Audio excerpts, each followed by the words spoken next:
Good day. This is the law of Delict. I'm going to be a lecturer for 2023, Miss E. Masia. We're going to be talking about what Delict entails, Delict under customary law, as well as the two types of Delict that are there.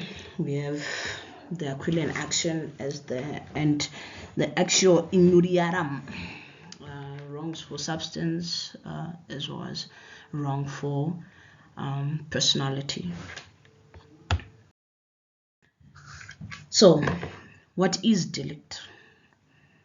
Delict entails a branch of private law, particularly it's under the law of obligation with its sister, the law of contract. Delict is derived from the Latin word delictum, which means a wrong, mostly a civil wrong, but a delictum means a wrong.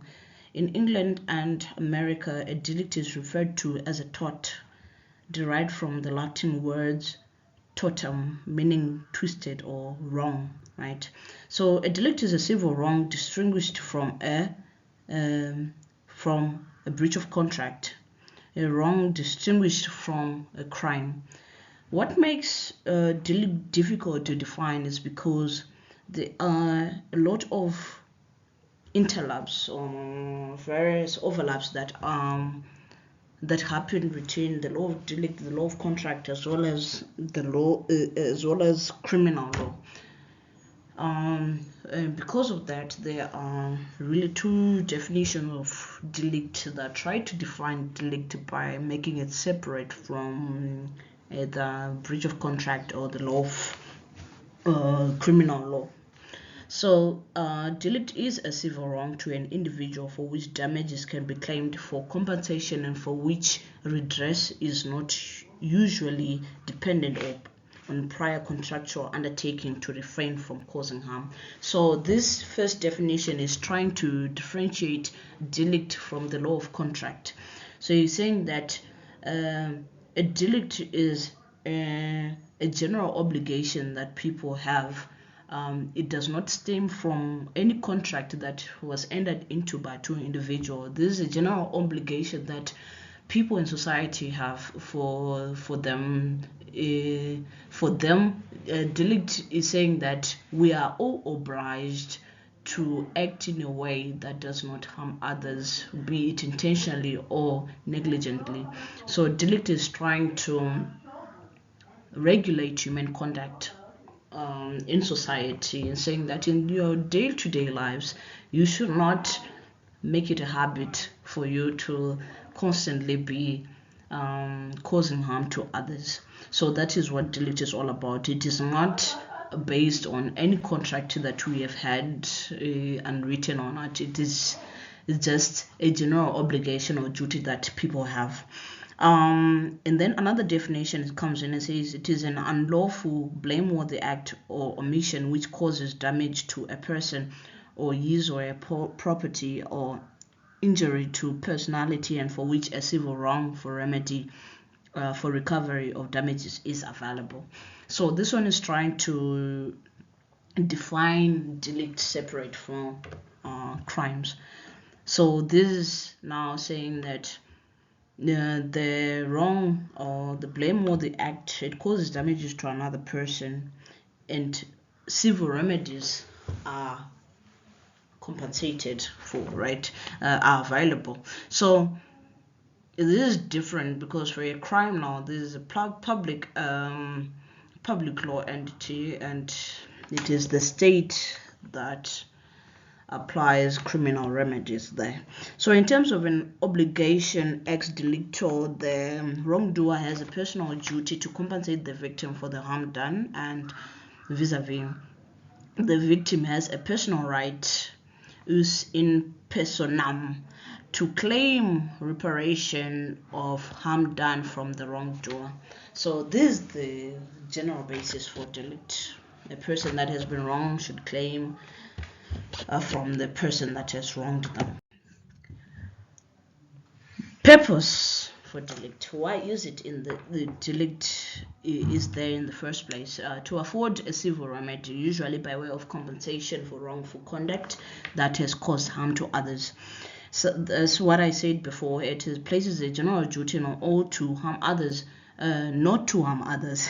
It places a general duty to all not to harm others, unlike contractual relationship for which the duty is imposed in terms of a contract. It acts as a regulator of social conduct. So that is the law of delict. The types. So in general, as we begin, there are two types of delict that you have to understand, or that you have to know. The wrongs of substance. These are wrongs that cause tangible harm, like damage to property or harm to economic interest. And then there are wrongs to personality, wrongs that cause intangible harm, like harm to dignity and reputation. We are going to look at those wrongs later on. Sources.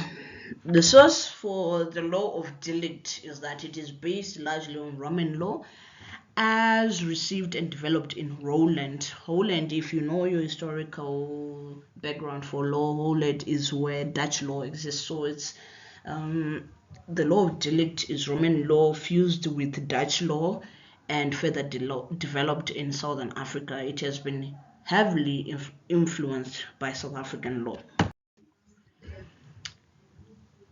We have delict distinguished from a crime.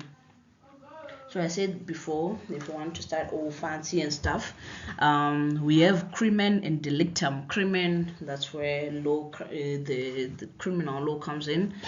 Crime, it's crimen in Latin, and then we have delictum, right? They are as old as Roman law itself. They've come a long way.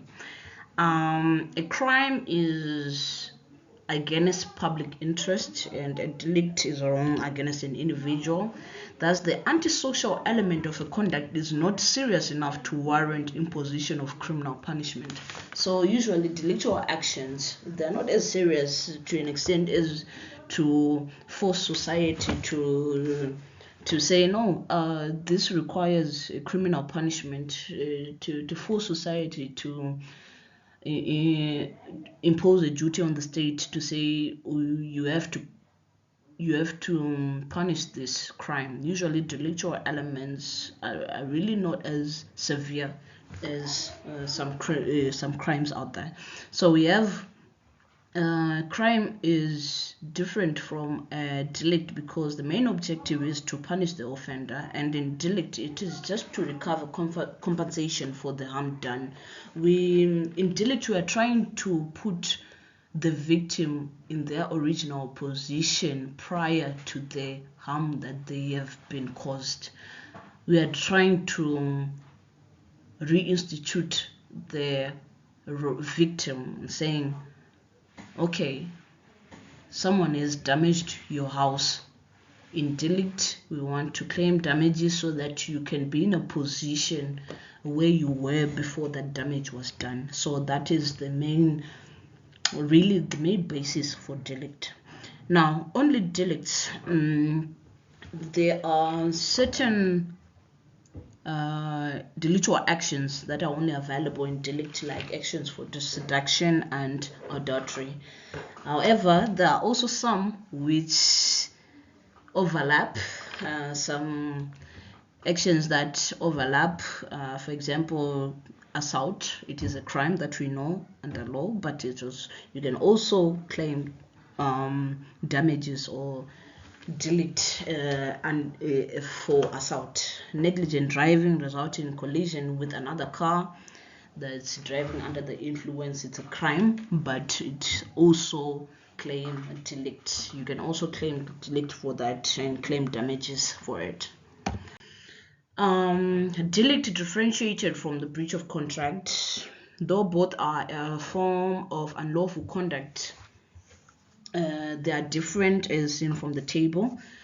general obligation imposed by law. This is a delict. A crime is based on the agreement between parties, the contract that they would have entered into. And we have compensation for monetary or sentimental loss, that is delict. But in contract, we have compensation for breach of contract, that is all. If you were sentimentally affected by that breach of contract, that is not relevant under the law of contract. Now, we have fault in delict. Fault is normally the basis of liability, although for a few delictual delicts, liability is strict and does not require proof of fault. So there is in delict, when a person has been wronged, they have to prove fault. Was it intentional? Was it negligent? You have to prove that. But this is not the case in the law of contract. Delict distinguished from infringement of the Bill of Rights. So, as you were aware, we have fundamental rights. So, under South African law, in the case of Force versus Minister of Safety and Security, the court noted that constitutional damages can be claimed if there is an infringement of the Bill of Rights, or the infringement of fundamental rights, right? So you can claim damages if your fundamental rights have been breached. So, but the court in Force was saying that because Force had claimed delict, you could not claim again under constitutional damages. They said that there was no constitutional damage over an award for delictual damages.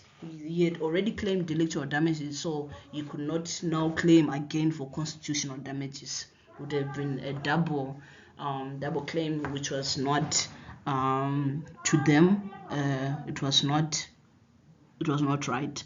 We have so difference between delict and infringement. We have a delict occurs where either a subjective right is infringed or a legal duty is infringed, as opposed to infringement of Bill of Rights. We just have public rights that have been infringed, and under delict, subjective rights infringed or legal duty. There's a repetition, sorry on that. We have the overlap is that a person whose fundamental right has been infringed is entitled to appropriate relief, as noted in Force versus Minister of Security. So what had happened is that in the case of Force versus Minister of Safety and Security, Force was assaulted by members of the police while they were on duty. As such, and he claimed delictual damages successfully as well, but he wanted to also claim constitutional damages, but he failed to do so. So in this regard, we're saying that there's an overlap, even when there's an overlap, because when your fundamental rights have been infringed, you can also claim delictual damages as well. So it's different, but the aims are different, because for delict, the aim is just to compensate for the harm that has been done, but in infringement of the Bill of Rights, aim is not to compensate, but in exceptional cases, in the absence of all other compensatory remedies. Let's say that your rights have been infringed and there is no other remedy available to you under delict or any other action, then you can claim constitutional damages. And the burden of proof, we talked about that one. The plaintiff must prove with his claim on a balance of probabilities, right, as opposed to the criminal one, which is beyond reasonable doubt.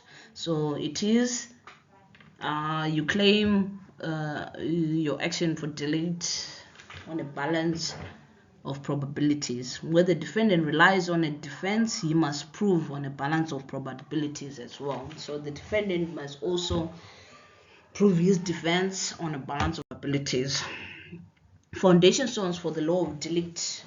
We said prior, when we're talking about the wrongs for substance and the wrongs for personality, the two foundations for the law of delict are Aquilian action and actio injuriarum. Aquilian action, those are the wrongs that have been done, wrongs of substance. It refers to the general remedies for wrongs involving harm to person's bodily integrity, including a person's well-being, susceptible to pain and suffering, and as well as damage to property, right, including a person's financial sphere and goodwill. Damages under Aquilian action are calculable pecuniary loss, known as wrongs of substance, like I said. And then we have the action injuriarum, provides the general remedy for wrongs to personality. This includes physical integrity, dignity, privacy, reputation, and so forth. So damages under this section are for sentimental loss or intangible harm, something that cannot be calculated monetarily. There are other delictual actions with their own separate and distinct requirements, like the Popperian action for harm done by animals, action for seduction, action for wrongful arrest and imprisonment, and we'll deal with that later. So for the next class, we are going to deal with delictual claims under customary law. I hope you read up on that one before we get to class.